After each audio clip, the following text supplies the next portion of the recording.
Hello and welcome to Monkeys with Fire. You join me tonight for another special guest interview, and this evening I'll be joined by Caleb Goodson, Creative Director of 3dartdigital. If you're brand new to the channel, click the heart to follow the live Twitch stream weeknights Monday, Wednesday and Friday from 7 PM. Also, be sure to subscribe and tap the bell icon to receive notifications from YouTube for the latest videos and updates. And now, on with the show. So then guys, I would like to welcome Caleb Goodson from 3dartdigital to Monkeys with Fire. Hi, great to be here. Thanks for having me. How you doing?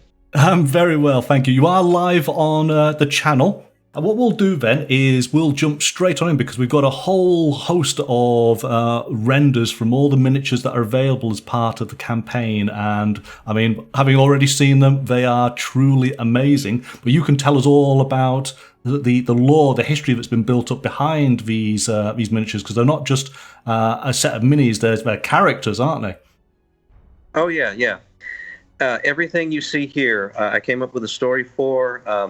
A lot of these characters, they've been in my head for years and years. And it was nice to be able to work with them and just bring all of this to life. You know, this stuff that's been rolling around in my head for decades.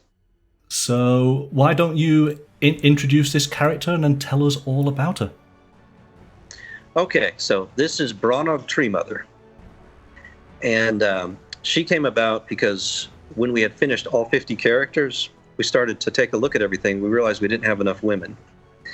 And so there were 3 characters that came about from that. It was Branagh Tree Mother, Esper Sarkani, and I think Lady Jocasta No, it was Ina Akayo, the Fox Spirit.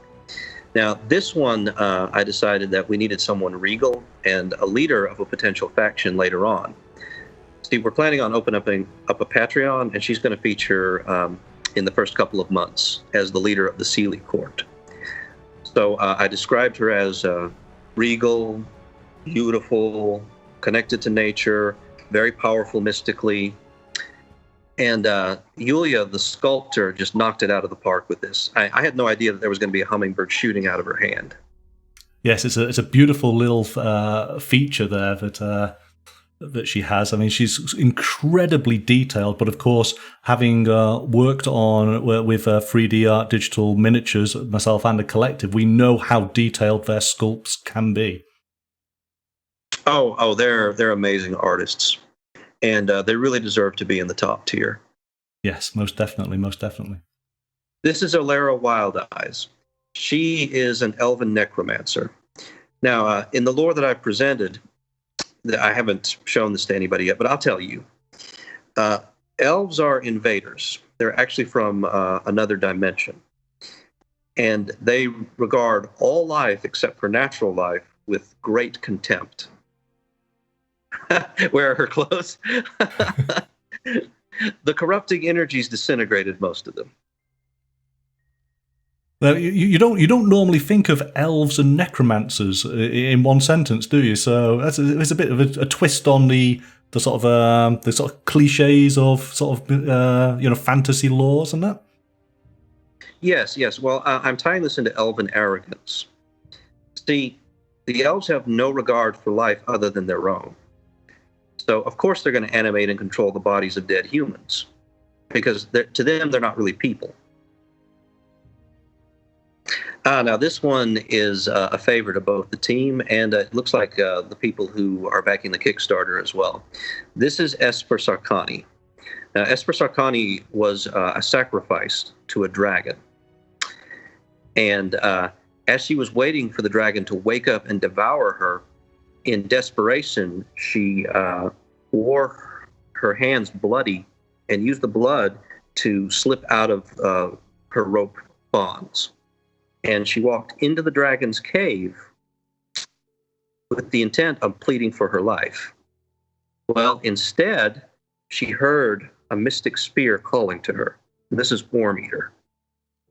So she grasped Worm Eater, and Worm Eater screamed in her head, "Kill, must feed."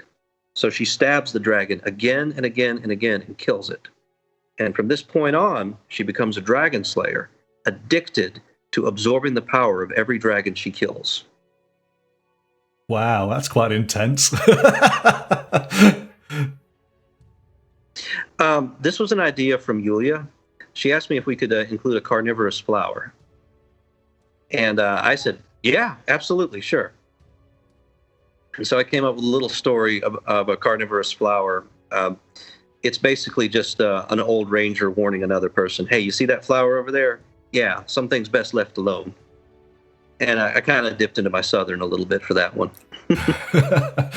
Pascal's saying, little shop, maybe?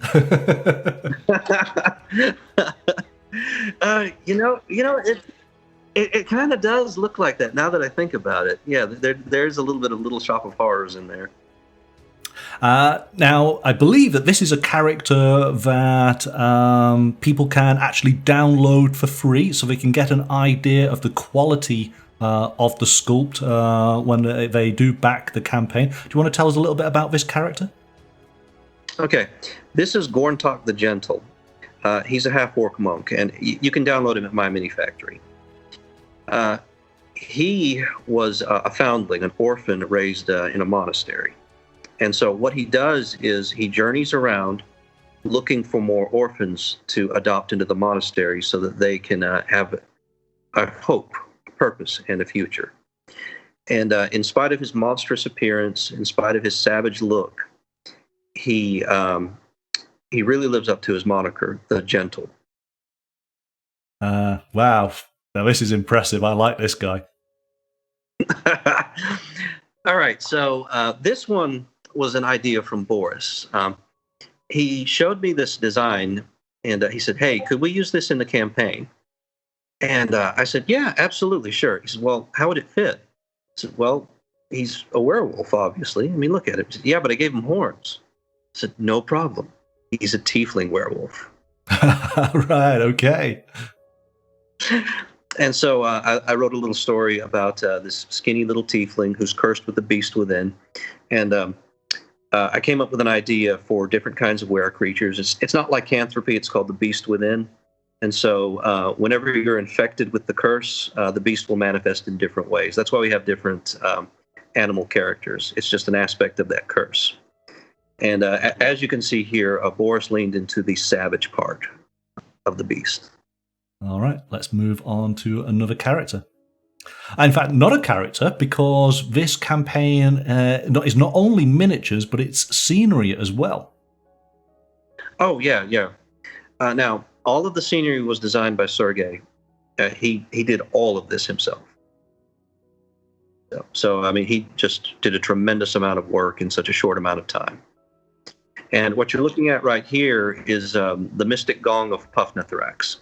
And if you ring it, that will summon the dragon machine god, Mythrax. I almost don't want to bang this gong. It sounds very ominous. Yeah, I'm sure you have a picture of him. Okay, so we've been teasing a little bit of scenery, but I guess here's an image for you to sort of get a full scale of all the scenery that's available. Yes, this is everything available in the terrain core set. And what it will do is you can create your own fortress with this. And it makes Pharaoh Crane, the fortress of the half-orc metalhead tribe. And I came up with the name Ferrous Cranium Pharaoh Crane, metalhead. Right, excellent. I mean, that's just amazing. It's, wow. So who's this lady? That is Niran Stavenfass. That is an elf assassin. At the orders of her king or queen or whoever, she goes and ruthlessly kills for the elves. She is a whirlwind of death. Okay, so we did talk about large miniatures, and when myself and the collective first looked at this, we thought it might be big, but we didn't truly appreciate the scale. Until we saw a character much later on and realised that she was hiding right down at the bottom. That's right. There is another shot that I will show you where we can actually see that this character's being rotated round, so you get to fully appreciate. But do you want to tell us a little bit about this particular model? Yes. This is Mythrax, the machine dragon god. Mythrax was an ancient dragon who, instead of dying, wanted to continue living, but was too arrogant to make himself into a lich or any sort of undead creature. So he had a body manufactured for him. And so he transferred his soul into a phylactery that powers the machine. But something went wrong, and he's in a constant state of decay and renewal. So he's tarnished, his wings are tattered, and his gears are constantly grinding with rust. And he actually is a demigod, so he has worshippers. I even have some paladins dedicated to him, and an entire knightly order, the Order of the Tarnished Scale. Here we go. So there's the next shot. So we get an idea then of scale comparison to a sort of standard-sized character next to him there. He is just huge. This is Pilgrim the Seeker. Pilgrim serves a god of self-sacrifice, healing, and hope. And so what is the greatest gift you can give to a god of self-sacrifice short of your own life? Your identity. So Pilgrim's not actually his name, it's just what people call him, because he has no name anymore. He has no identity anymore. All of that he sacrificed in the pursuit of his god and his god's teachings. This is Skorgi Rosen Hart, the frost giant chieftain of the Chernocryons. And if you could zoom in on his chest, maybe at a different angle. Okay, do you see that little cord there dangling off of his bandolier? Yes, that's his eye. So he tore that out. He tore the eyeball out in order to gain his cryomantic power. That's his arcane focus. This is Soraya the lioness, raised by almost feral people and taught to tap into the lion spirit. That's why she's wearing that lion skin on her shoulders. And she's actually based off of one of my closest and dearest friends who's in the Navy. And actually behaves very similar to how I wrote this person here. Who's this character? This seems very different to the others that we've already seen. Well, I like plague doctors. I like the irony that a doctor would dress up as an image of death to help heal people. And so this is Dr. Nachtbluten, and the German speakers are going to start laughing at that name, and they should. Because it translates into, I think, roughly bleeding in the night. Wow. So okay. I wanted to have him have kind of an edgelord kind of name, but not obvious. And so think of him as an evil healer. He goes around healing people, but for money, for the highest bidder. This is Antigone Angelos, the vampire hunter. This was an idea that Yulia came up with. She showed me this figure that she had drawn with a crow mask. And she said, will this fit? I said, absolutely. See, well, I never say no. And so her family adopted an individual that turned out to be a Dhampir, a half-vampire. And that was the daughter of a vampire, Lord Maximilian de Garou. And de Garou came back later to take his daughter back. And in so doing, killed Antigone Angelos' entire family.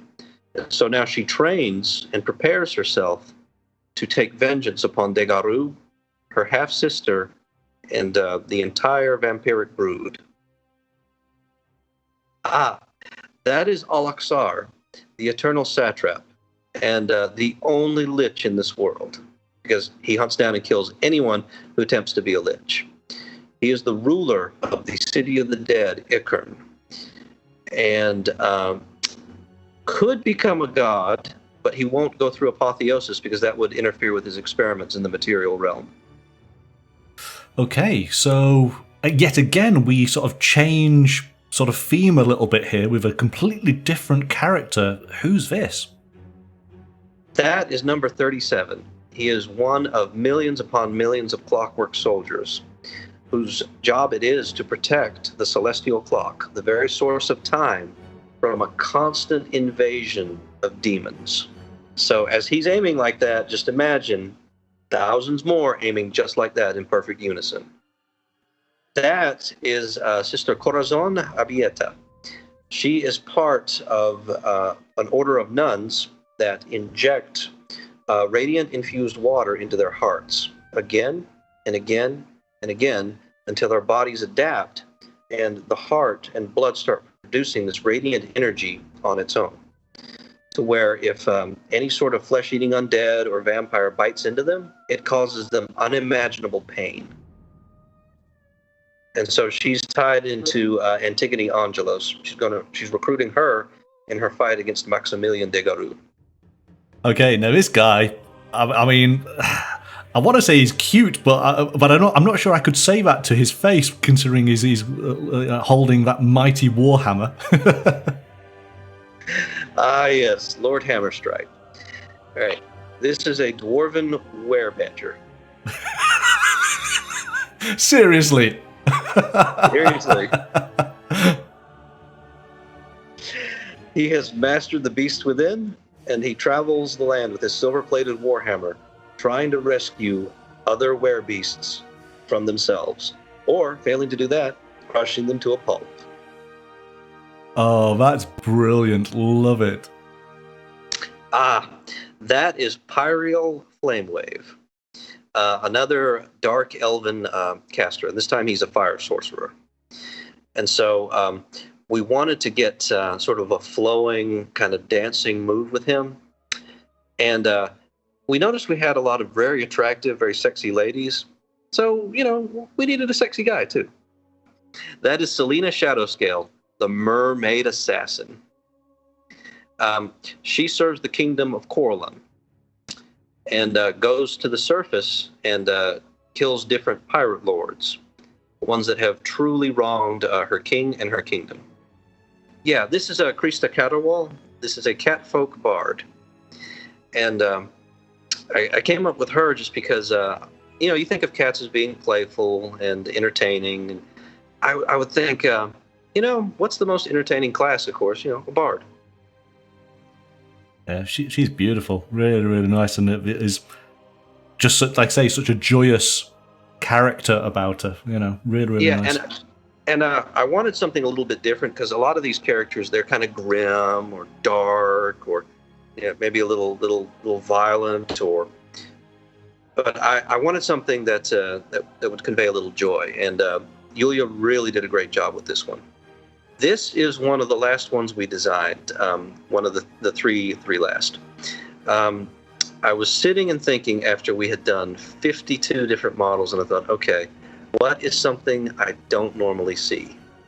And then I thought, you know what? We don't see a kitsune. And so I wrote this up, I sent it to them and said, hey, can you do a nine-tailed fox? They said, yeah. And so they came back with this. And I can imagine she's quite deadly with those fans. Yeah, I like the idea of the war fans too, because I like Kitana from Mortal Kombat. So I thought that aspect would be really neat too, because the hidden weapon that pops out into a bunch of bladed fans, that would just be a fun aspect of the character. That is Lady Jocasta de Garou, the half-sister of Antigone Angelos, the one who was raised by Antigone Angelos' family and then claimed later by her father. So she serves her father, her dark, monstrous father now, as his daylight enforcer. Well, thank you so much, Caleb, for joining us tonight and for providing all this interesting backstory into the characters. It really does help bring them to life. Yes, thank you very much for having me on, sir, and it's been a lot of fun. Thank you so much for your time. Of course. Well spent. Take care. Bye for now, then. Have a lovely day, everyone. All right then, so there we go, everybody. Our thanks to Caleb Goodson from 3dartdigital for sharing the insight into all of the amazing miniatures of their current Kickstarter campaign. That was a lot of fun. Take care. Look forward to seeing you on Wednesday evening. But until then, bye for now.